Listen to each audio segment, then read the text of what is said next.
Hello ka-OFW, it's been 100 days na yung nangyari noong October 7.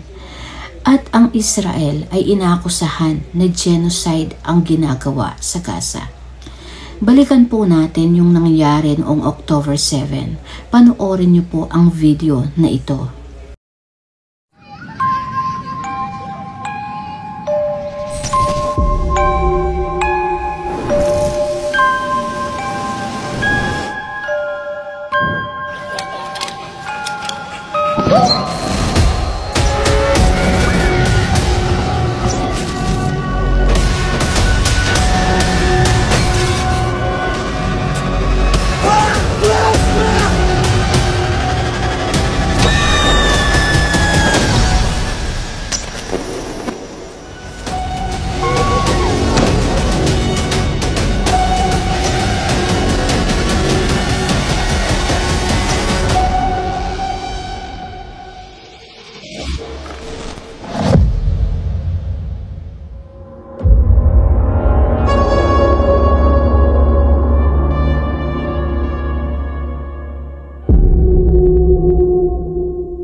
Mali ba na i-defend ng Israel ang bansa niya?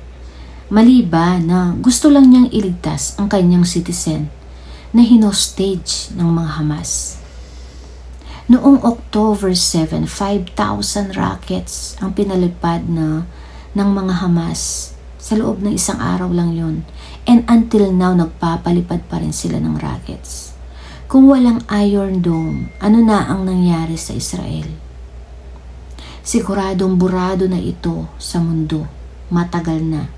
Dahil every year, nagpapalipad ng rockets ang mga Hamas at Jihad Islamic. Dahil ba walang mga casualties or namamatay dito sa bansang Israel? At sa Gaza, maraming namamatay ayon sa Health Ministry na Hamas din ang may hawak. Genocide na yung ginagawa ng Israel sa Gaza. Maraming mga tao na hindi naniniwala na may nangyari noong October 7.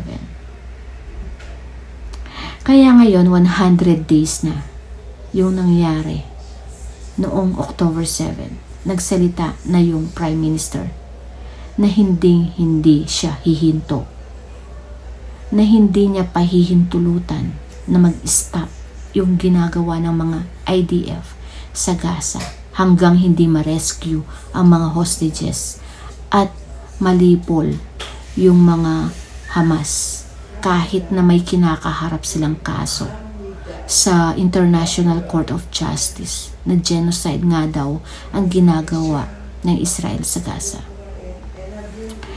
Yun po, kung nagustuhan niyo po ang aking video, paki-like po ito and subscribe po sa aking channel. Maraming salamat and God bless.